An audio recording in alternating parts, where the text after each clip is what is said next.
Hello everyone. So OCM paper finally finished.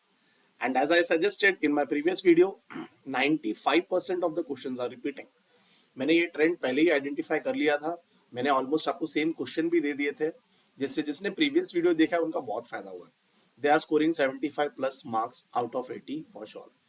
Objective question textbook के पीछे के ही थे. क्लियरली क्लियरली क्वेश्चन दिया हुआ है, क्लियरली क्लियरली आंसर आप सबको पता है. इसके लिए मैं ऑब्जेक्टिव क्वेश्चन में ज्यादा टाइम नहीं स्पेंड करूंगा. फिर भी एक आधा आपको डाउट रहेगा तो आप कमेंट सेक्शन में पूछ सकते हो, मैं आपके लिए डिस्कस करूंगा. I will directly jump to question number two. Question number two मैंने मेरे प्रीवियस वीडियो में मैंने इसमें से 5 क्वेश्चन दिए हुए थे. उसमें से 5 क्वेश्चन पूरे के पूरे आए हुए हैं. एक ही क्वेश्चन जो नया, principle of remuneration, management, communication, organising, insurance और पब्लिक इंटरेस्ट लिटिगेशन.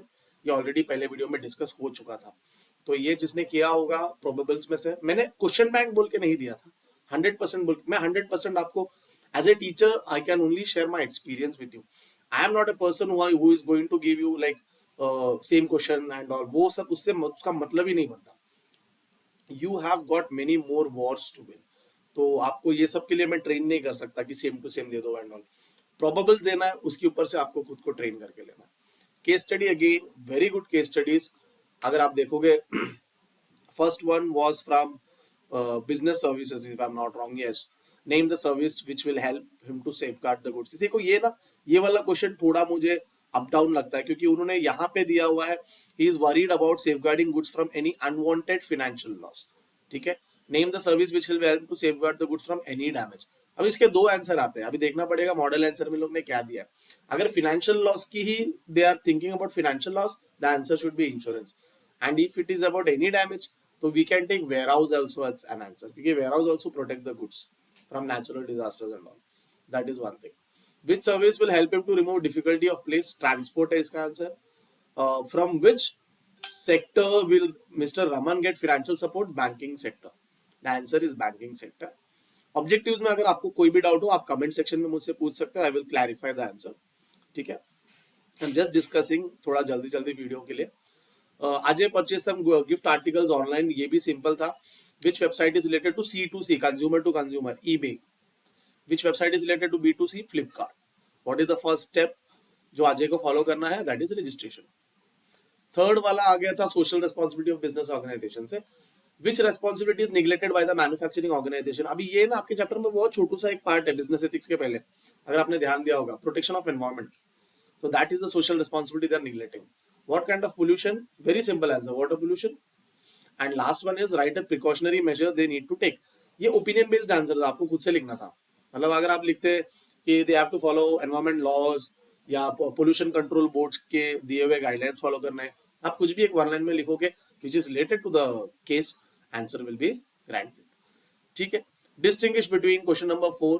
इसमें से मैंने आपको ये वाला क्वेश्चन शॉर्ट दिया था, traditional business and E business. मैंने बोला था ये आने वाला है, ये ऑलरेडी मार्क था. मैंने आपको ऑलरेडी ये भी बोला था कि चैप्टर नंबर 2, 4 और कंज्यूमर प्रोटेक्शन, उससे क्वेश्चन आते ही है. तो अगर आप देखोगे 1, 2 और 4 वही चैप्टर से, और 3 मैंने आपको ऑलरेडी दिया था. मतलब डिस्टिंग्विश के आपके मार्क्स कहीं नहीं जाने चाहिए. प्रीवियस वीडियो वालों का तो जैकपॉट है भाई. Any 4 rights of the consumers. अभी मैंने आपको बोला था राइट्स और रेस्पॉन्सिबिलिटी, ये दोनों में से एक क्वेश्चन हर साल इंटरचेंज करके आता है, राइट्स और रेस्पॉन्सिबिलिटी से. तो आपको राइट्स का क्वेश्चन आ गया.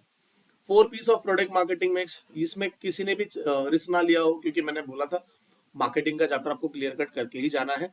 उसमें से क्वेश्चन आते ही है. कुछ भी उठा लो आप, कुछ भी फंक्शन ले लो, इंपॉर्टेंस ले लो, 7 पीस ले लो, कुछ भी ले लो, मार्केटिंग के क्वेश्चन आने ही आने. तो अगर आपने मार्केटिंग चैप्टर किया तो ये क्वेश्चन आप अटेम्प्ट कर सकते हो. Explain 4 features of business services, ये थोड़ा हटके आ गया. चैप्टर के स्टार्टिंग में बेचारा छुपा छुपा पहले पेज में पड़ा हुआ था. कोई पूछता नहीं था. आज उसका मौका आ गया, टाइम आ गया भाई का. The features of business services, very good answer, very small answer it is, and easily you can easily right it easily. मुझे लगता है ये सेक्शन में भी लोगों ने मार्क्स स्कोर किया होगा. Justify the following statements, any two. ये मैंने आपको ऑलरेडी लास्ट, मेरे वीडियो के लास्ट में मैंने बताया था जस्टिफाई कैसे लिखना है. एंड ऑल्सो एक conclusion has to be written. See to it की जस्टिफाई लिखते टाइम आप एक कंक्लूजन हमेशा लिखे. बाय डिफॉल्ट आपने लिखा होगा. एंड मुझे लगता है जस्टिफाई रिपीट इन नेचर के थे, तो प्रीवियस क्वेश्चन पेपर से आया हुआ, तो many people have attempted it. Question number 7, explain the importance of marketing to the consumers. बच्चा मैंने दोनों क्वेश्चन दे रखा था कि इंपॉर्टेंस और फंक्शन. ये दोनों आने वाले, पर किधर आने वाले गारंटी नहीं है। तो इंपॉर्टेंस ऊपर आ गया और फंक्शन नीचे आ गया, क्योंकि मुझे आई वॉज श्योर कि ये दोनों यहाँ आने वाला है ये साल, क्योंकि लास्ट जुलाई में भी इसके बारे में ज्यादा नहीं हुआ था। तो ये दोनों उठ के आने ही वाला था, बट कैसे आने वाला था वी वर नॉट श्योर। तो एक, अगर आप देखोगे फंक्शन 8 मार्क में आया और इंपॉर्टेंस 5 मार्क में आया। Explain the functions of entrepreneur, ये भी मैंने आपको बोला था, कैरेक्टरिस्टिक्स और फंक्शन, ये दोनों में से क्वेश्चन हमेशा आता है। क्वालिटीज में ज्यादा नहीं जाते वो लोग, कैरेक्टरिस्टिक्स और फंक्शन, इसको रिलेटेड ही क्वेश्चन हमेशा आता है। तो I think many people have written it. Explain any 5 principles of scientific management. जिसने हेनरी फयोल की जय जयकार की, उनका मूड डाउन हो गया। मैंने बहुत सारा इंस्टाग्राम रील देखा, स्टूडेंट्स वेर अपसेट। अरे ऐसा थोड़ी होता है यार, प्रिंसिपल आपको दोनों पढ़ने हैं। तो आपके पास मॉडर्न प्रिंसिपल्स भी है, आपके पास साइंटिफिक प्रिंसिपल्स भी है, दोनों आपको पढ़ने हैं। तो ये बार एफडब्ल्यू टेलर का राज था, तो उनका राज में आपको, अगर आपने वो पढ़ा होगा तो आपको लिखना ही था। Okay, I think many students, I think majority of students have opted question number 1 and 2, 5 principles of scientific management. जिसने नहीं पढ़ा उन्होंने नहीं लिखा होगा। बट अगर और एक ऑप्शन है कि क्वेश्चन नंबर 1 और 3 बहुत सारे लोगों ने लिखा होगा। क्वेश्चन नंबर 8 ब्यूटीफुल सेक्शन था यार। ये दोनों क्वेश्चन मैंने दिए थे, मैंने 5 ही क्वेश्चन दिए थे आपको, इसमें दोनों ही थे कि मार्केटिंग के फंक्शन और वेयर हाउस और उसके types of warehouses. I was not expecting types of warehouses, फिर भी मैंने डाला हुआ था, मेरे दिल में आ रहा था कि क्या पता फंक्शन या वेयर हाउसेस के टाइप्स आ जाए। तो 5 क्वेश्चन आई हैव पुट, उसमें से एक क्वेश्चन। I am very happy that my probables have played a great role in your preparation. अभी मैं एसपी का एक वीडियो प्रिपेयर कर रहा हूँ जो इसके साथ ही आने वाला है। सो आई वुड शेयर कि आप आपके, अगर आप एसपी स्टूडेंट ना हो तो आप आपके एसपी फ्रेंड्स को वो फॉरवर्ड करें। And I will also make a master blaster video on BK. तो I think this will help you a lot. Thank you very much for supporting. Please like and share and subscribe. जय हिंद, जय महाराष्ट्र।